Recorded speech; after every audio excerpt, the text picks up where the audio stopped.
नमस्कार बच्चों, आपका स्वागत करते हैं कॉम्टेरिया करंट अफेयर क्लास में।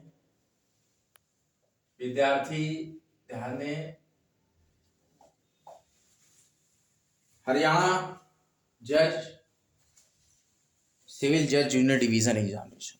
कौन सा एग्जामिनेशन बच्चों? हरियाणा सिविल जज जूनियर डिवीजन एग्जामिनेशन के अभ्यर्थी ध्यान दें। हरियाणा सिविल जज जूनियर डिवीजन एग्जाम के अभ्यर्थी ध्यान दें।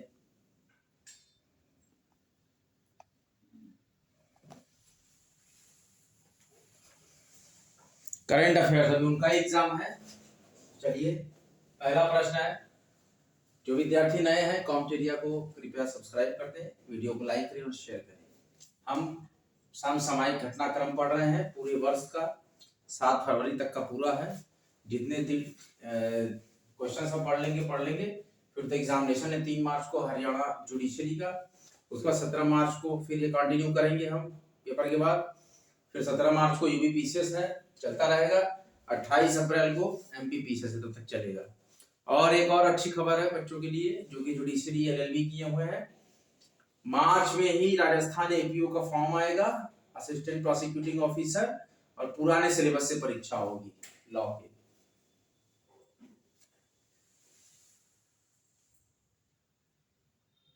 महाराष्ट्र पुलिस की पहली महिला पुलिस महानिदेशक डीजीपी जिसको कहती है, किसे नियुक्त किया गया है? रश्मि शुक्ला। बहुत ही फेमस क्वेश्चन था ये, रश्मि शुक्ला को।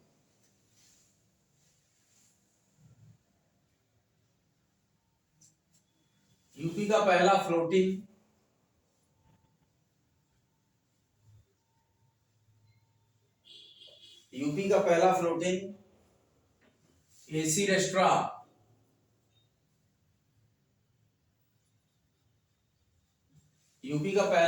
एसी रेस्टोरेंट का उद्घाटन कहां किया गया? तैरता हुआ रेस्टोरेंट बोलते हैं, क्योंकि हम लोग सामान्य भाषा में इसको रेस्टोरेंट बोलते हैं, लेकिन रेस्टोरेंट इसका नाम है। तो यूपी का पहला फ्लोटिंग एसी रेस्टोरेंट का उद्घाटन कहां किया गया? देखिए, बहुत ही आप उम्मीद नहीं कर सकते कहां पे है। देखिए, प्रयागराज। बहुत पॉपुलर क्वेश्चन था ये। प्रयागराज में उत्तर प्रदेश का पहला फ्लोटिंग एसी रेस्टोरेंट का उद्घाटन किया गया। तैरता हुआ रेस्टोरेंट। पीएम विश्वकर्मा योजना, प्रधानमंत्री विश्वकर्मा योजना। विश्वकर्मा भगवान आदि शिल्पी हैं, को लागू करने वाला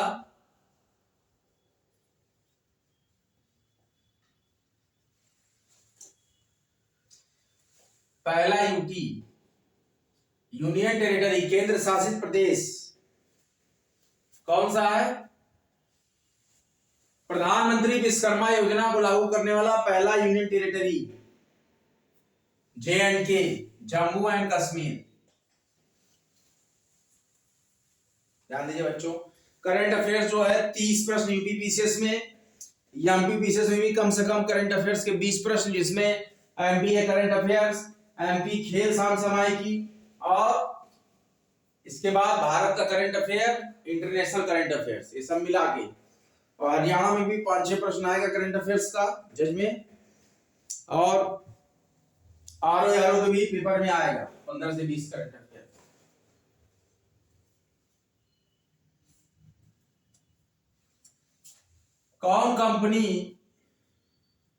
कौन सी कंपनी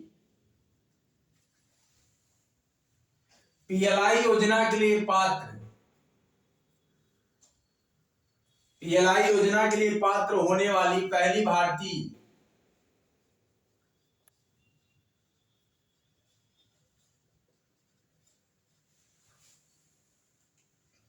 ई स्कूटर कंपनी बनी? E scooter, electric scooter company बनी।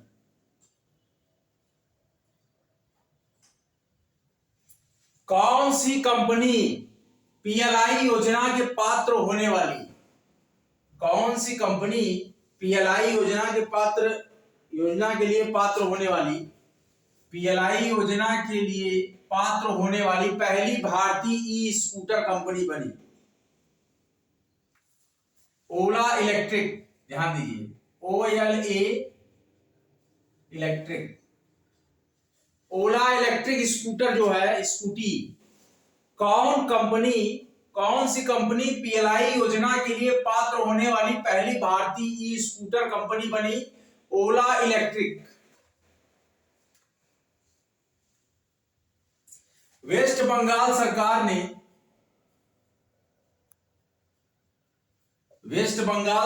ने बांग्लार माटी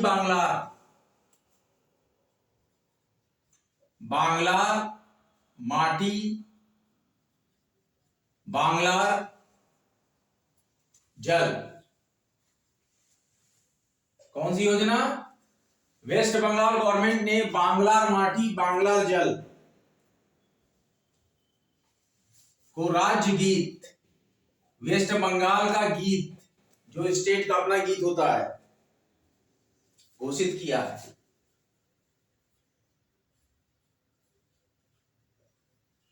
अब प्रश्न क्या है हमारा? यह गीत किसके द्वारा लिखा गया है?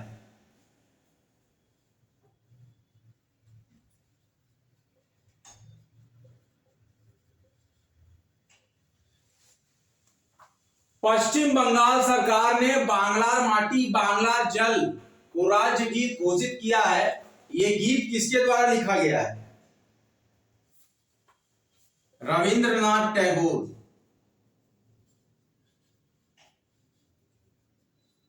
किसके द्वारा? रविंद्रनाथ टैगोर।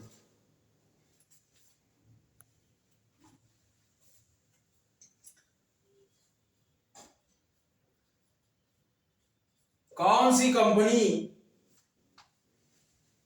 हजीरा एक जगह है, कहां पे? गुजरात में। ध्यान दीजिए बच्चों, कौन सी कंपनी हजीरा गुजरात में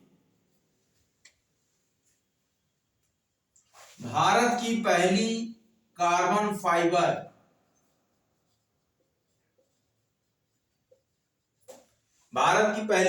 फाइबर सुविधा स्थापित करेगी?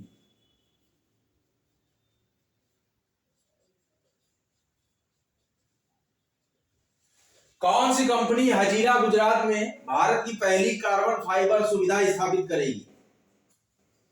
Reliance industries limited, RIL।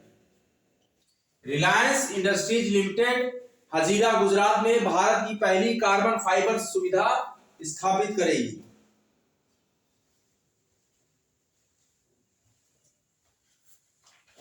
Bharat का पहला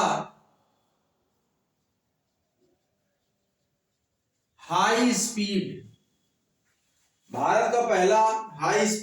फास्ट रेलवे ट्रैक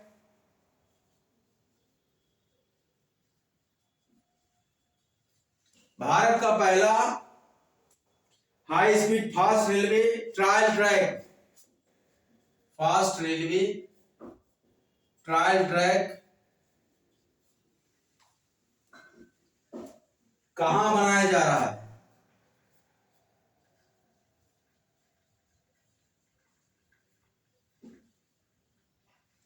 भारत का पहला high speed fast railway trial track कहां बनाया जा रहा है? डीडवाना में। कहां पे? डीडवाना, जो कि राजस्थान स्टेट में पड़ता है। डीडवाना राजस्थान में भारत का पहला high speed fast railway trial track बनाया जा रहा है।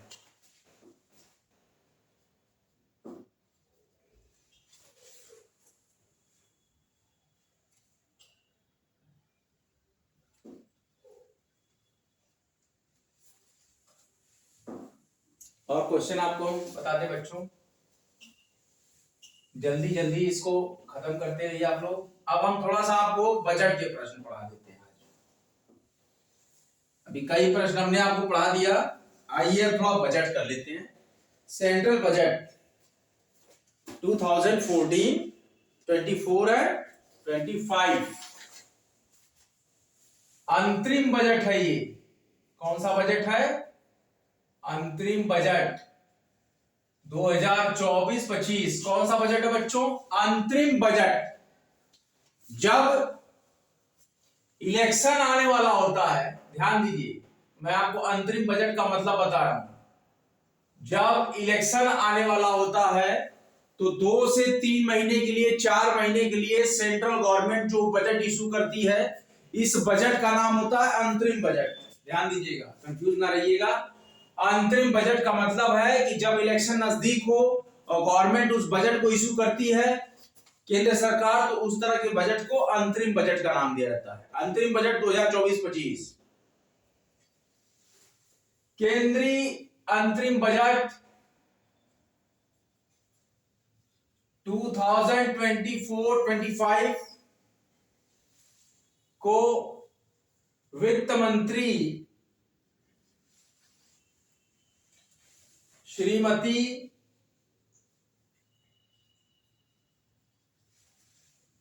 निर्मला सीतारमण द्वारा अंतरिम केंद्रीय बजट 2024-25 को वित्त मंत्री श्रीमती निर्मला सीतारमण द्वारा संसद में कब पेश किया गया?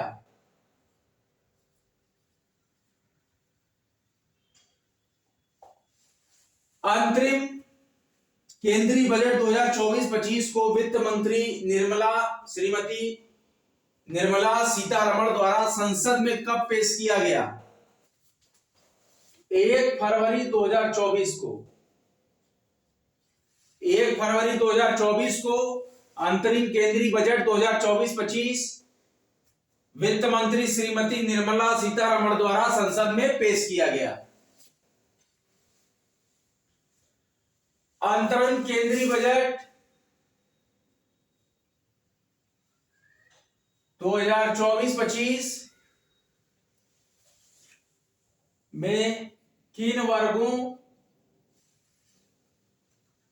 पर फोकस किया गया है? किन वर्गों पर फोकस किया गया है? अंतरिम केंद्रीय बजट 2024-25 में किन वर्गों पर फोकस किया गया है? गरीबों पर, युवा एवं किसान पर,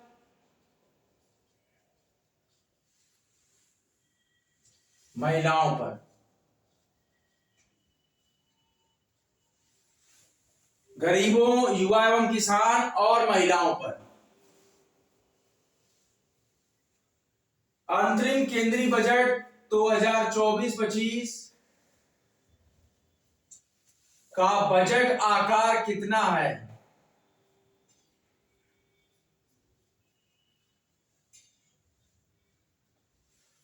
अंतरिम बजट केंद्रीय बजट 2024-25 का बजट आकार कितना है? 36,54,657 करोड़। कितना है? 36,54,657 करोड़। वित्त वर्ष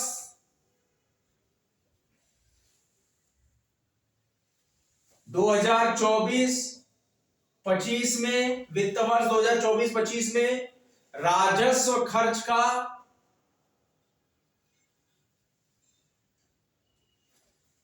कितना बजट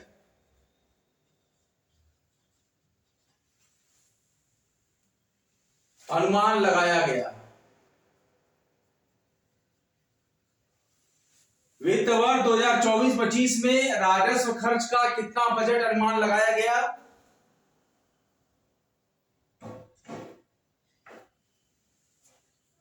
36,000। अंतरिम केंद्रीय बजट 2024-25 का बजट आकार कितना है? 47,65,000। ये करेक्ट कर लीजिए आप। 47,65,000 768, 47,65,768 करोड़ पूरा आकार है हमारे बजट का, अंतरिम केंद्रीय बजट का। और वित्त वर्ष 2024-25 में राजस्व खर्च का कितना बजट अनुमान लगाया गया है? तो 36,54,657 करोड़ रुपया आपका राजस्व खर्च का अनुमान लगाया गया है बजट में।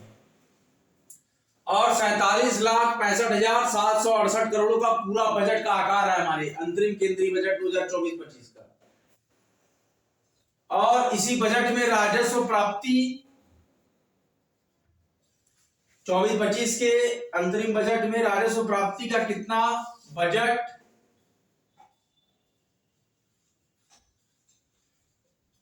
अनुमान लगाया गया?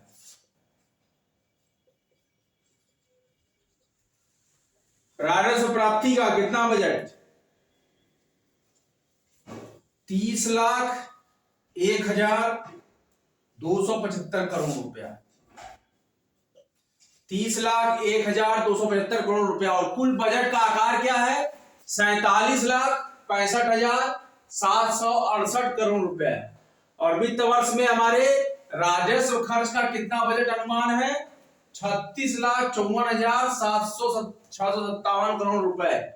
और राजस्व प्राप्ति का कितना बजट अनुमान लगाया गया है? 30,01,275 करोड़ रुपया।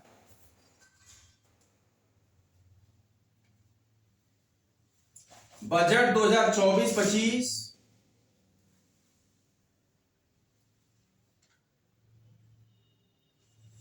में क्या सत्य नहीं है कथन है? क्या सत्य नहीं है? अब मैं कथन पढ़ रहा हूं, देखिए पहला कथन है, अंतरिम बजट 2024-25 में संबंधित निम्न में से कौन सा कथन सत्य नहीं है? पहला कथन है, पिछले 10 वर्षों में बहुआयामी गरीबी से 10 करोड़ लोग बाहर आए हैं। गलत है।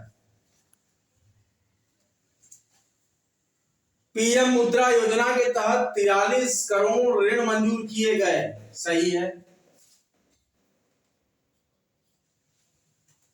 तीसरा statement, skill mission India mission के अंतर्गत 1.4 करोड़ युवाओं को प्रशिक्षित किया गया। ये भी सही है। फोर्थ ऑप्शन है, वर्ष 2047 तक भारत को विकसित बनाने का लक्ष्य रखा गया। ये भी सही है।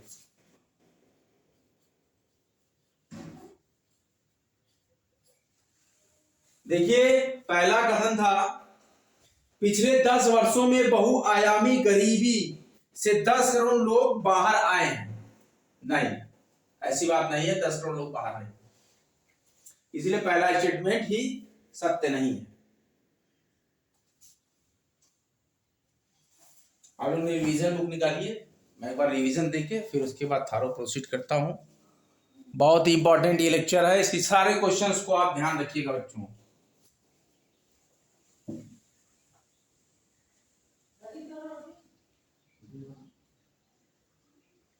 देखिए आज हम अंतरिम बजट पे आपको पढ़ा रहे हैं क्वेश्चन। देखिए आप ध्यान से, केंद्रीय अंतरिम बजट 2024-25, केंद्रीय बजट को वित्त मंत्री श्रीमती निर्मला सीतारमण द्वारा संसद में कब पेश किया गया? केंद्रीय अंतरिम बजट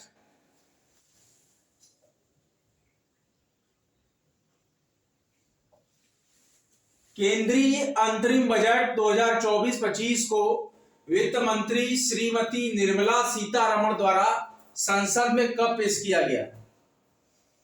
केंद्रीय अंतरिम बजट 2024-25 को केंद्रीय वित्त मंत्री श्रीमती निर्मला सीतारमण द्वारा संसद में कब पेश किया गया? 1 February 2024, 1 फरवरी 2024 को केंद्रीय अंतरिम बजट 2024-25 वित्त मंत्री श्रीमती निर्मला सीतारमण द्वारा संसद में पेश किया गया। दूसरा प्रश्न है कि अंतरिम केंद्रीय बजट 2024-25 में किन वर्गों पर फोकस किया गया है? तो देखिए, गरीबों पे, युवा और किसानों पे और महिलाओं पर फोकस किया गया, सब पर।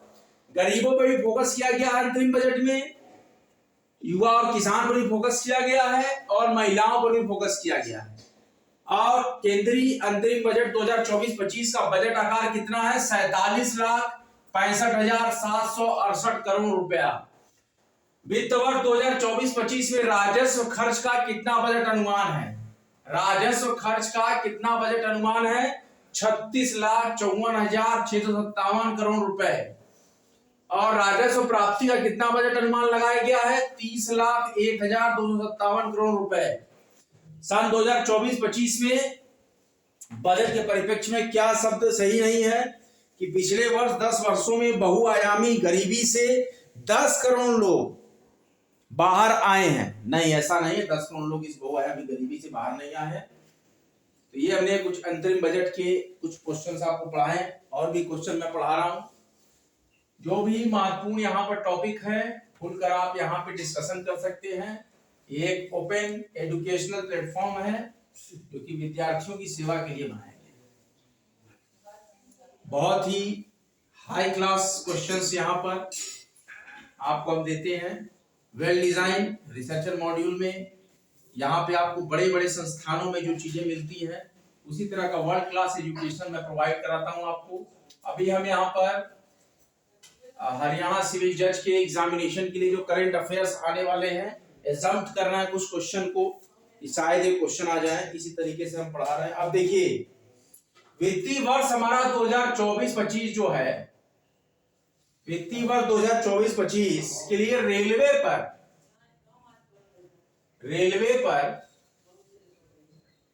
कुल कितना व्यय रखा गया है?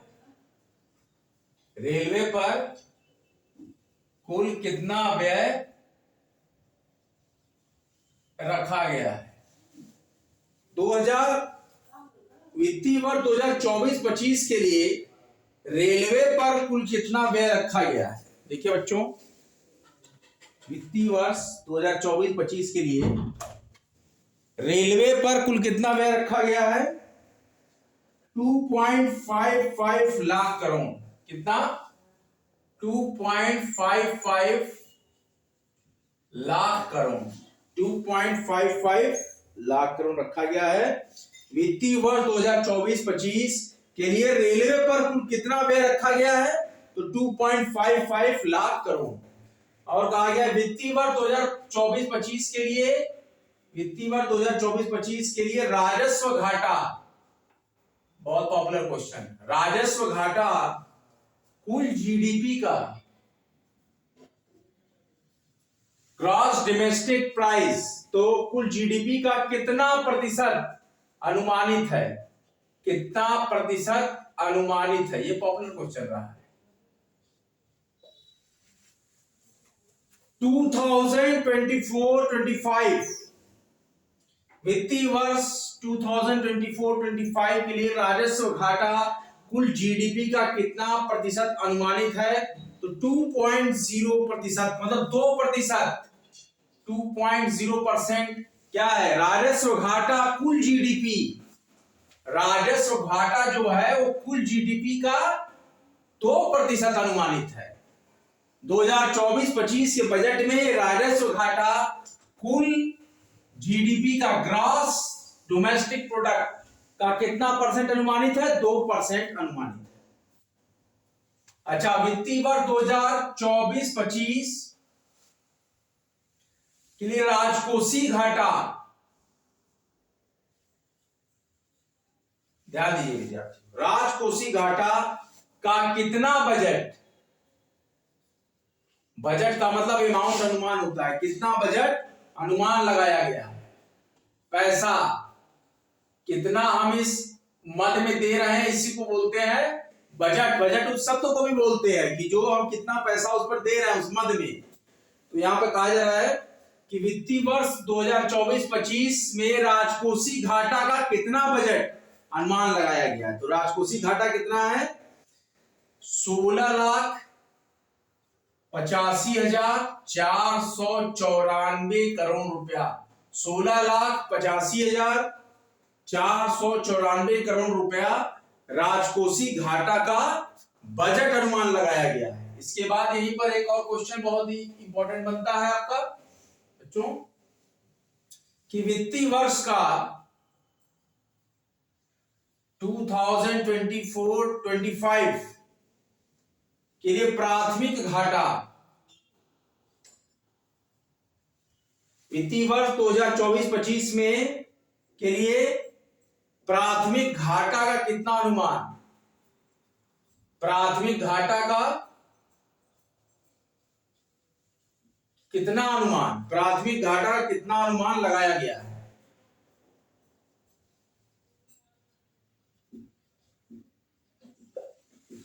वित्त वर्ष 2024-25 प्राथमिक घाटा का कितना अनुमान लगाया गया है। वित्त वर्ष 2024-25 के लिए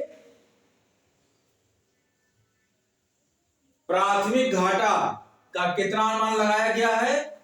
देखिए जीडीपी का 1.5%, कितना, जीडीपी का 1.5%, और इसको बोलते हैं हम 4,95,054 करोड़ रुपए, डिजिट में भी और परसेंटेज में भी। देखिए क्या है कि जीडीपी का 1.5% या तो 4,95,054 करोड़। वित्त वर्ष 2024-25, वित्त वर्ष 2024-25 के लिए कितना पूंजीगत खर्च, कितना पूंजीगत खर्च का बजट अनुमान, का बजट अनुमान लगाया गया।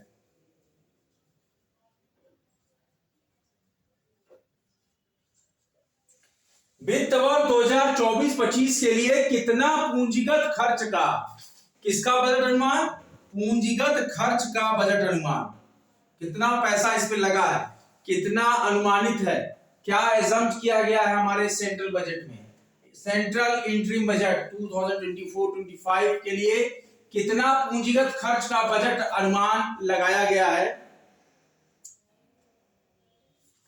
11,11,111 करोड़ रुपए, कितना, 11,11,111 करोड़ रुपए वित्तीय वर्ष 2024-25 के लिए कितना पूंजीगत खर्च का बजट अनुमान लगाया गया है। 11,11,111 करोड़ रुपए का खर्च अनुमान लगाया गया है।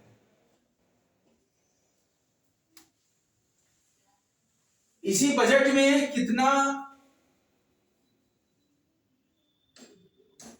पूंजीगत प्राप्तियां,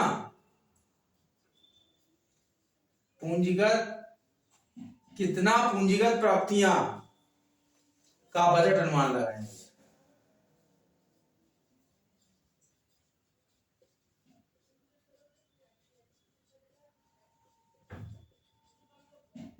देखिए बच्चों, वित्त वर्ष 2024-25 के लिए कितना पूंजीगत प्राप्तियां, पूंजीगत खर्च होता है, पूंजीगत प्राप्तियां होती हैं, तो पूंजीगत प्राप्तियां का बजट अनुमान लगाया गया है। तो इसका हम आकार बताते हैं कि पूंजीगत प्राप्तियां का बजट अनुमान है 17,64,494 करोड़,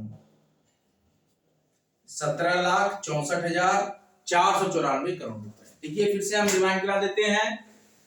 वित्त वर्ष 2024-25 के लिए रेलवे पर कुल मिलाकर कितना व्यय रखा गया है, 2.55 लाख करोड़। और इसके बाद 2024-25 बजट के राजस्व घाटा कुल जीडीपी का कितना परसेंट अनुमानित है, 2.0%। 2024-25 बजट का राजकोषीय घाटा कितना बजट अनुमान लगाया गया है, 16,85,494 करोड़ रुपए। और वित्त वर्ष 2024-25 में के लिए प्राथमिक घाटा का कितना अनुमान लगाया गया है, तो जीडीपी का 1.5% या अगर फिगर्स मिले तो 4,95,054 करोड़ रुपए।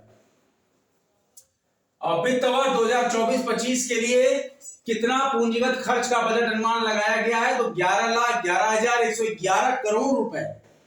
और वित्त वर्ष 2024-25 के लिए कितना पूंजीगत प्राप्तियां का बजट अनुमान लगाया गया है? 17,64,494 करोड़ रुपए। इसी तरीके से आप बने रहें, जमे रहें और study harder and achieve your goal. Free education worldwide का चैनल आपका स्वागत करता है। हमारी महत्वपूर्ण टैगलाइन है स्टडी सिलेक्शन तक आप करिए, सभी पढ़िए, सभी बढ़िए। मुफ्त शिक्षा आपके द्वार है, क्या आप तैयार हैं? तो इसी संबोधन के साथ हम चलते हैं। दृढ़ निश्चय, दृढ़ संकल्प और विद्यार्थियों के लिए मुफ्त शिक्षा का प्रचार और प्रसार, और विद्यार्थियों के साथ हर पल हर कदम के साथ कंधे से कंधा मिलाकर। देखिए बच्चों, आरओ एग्जामिनेशन, उत्तर प्रदेश लोक सेवा आयोग, इसकी जांच चल रही है। 15 दिन के अंदर एग्जाम की डेट आ जाएगी कि हम एग्जाम किस डेट को कराएंगे, ये बता दिया जाएगा। 15 दिन की जांच के अंदर ये बता दिया जाएगा कि हम एग्जाम किस डेट पे कराएंगे। और उत्तर प्रदेश पुलिस कांस्टेबल के बच्चे ध्यान दें, इनका एग्जाम जल्द होगा और इनको रोडवेज की बस में फ्री यात्रा भी रहेगी। इस दिन पेपर होगा। यूपीपी का बहुत जल्द एग्जाम होगा, बहुत जल्द होगा एग्जाम। और चुनाव की भी अधिसूचना आ चुकी है। चुनाव होने के पहले एग्जाम हो जाएगा, चुनाव के दौरान पेपर नहीं होते हैं। जब चुनाव चालू हो जाएगा अप्रैल में, फर्स्ट बैच ऑफ अप्रैल में ही चुनाव है, सेंट्रल इलेक्शन, ये आपका मई तक चलेगा। अभी आ गई है गजेटियर गवर्नमेंट ऑफ इंडिया की, हम अभी देख के बता देंगे आपको। आ चुकी है, मैंने भी लगभग सुना है। अप्रैल में ही फर्स्ट या सेकंड वीक से स्टार्ट है इलेक्शन, और मई में है, 12 मई तक शायद है इलेक्शन। मैं अपना डाल दूंगा, कम्युनिटी में डाल दूंगा वो नोटिस, आपको आप पढ़ लीजिएगा, गजेटियर आया है। तो इस अप्रैल के फर्स्ट वीक से ही बंद हो जाएगा एग्जाम होना। और ये इलेक्शन जो चलते हैं, इलेक्शन के डेट्स में एग्जामिनेशन नहीं होते हैं आपके। उसके बाद रिजल्ट आएगा, मई में सरकार बनेगी, मई तक, अप्रैल से मई तक के बीच में काम होगा इलेक्शन का।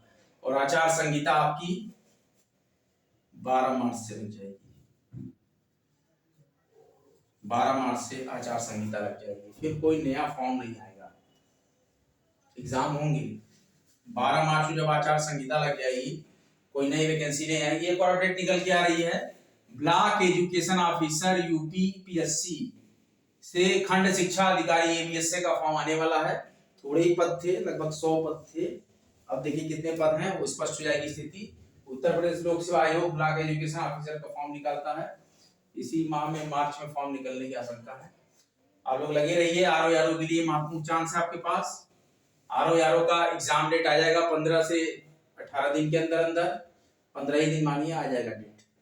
सारी जांच हो जाएगी, नए सिस्टम से पेपर होगा, जैसा कि आप स्थानीय समाचार पत्रों में पढ़ रहे होंगे किस हिसाब से इस बार पेपर कराया जाएगा।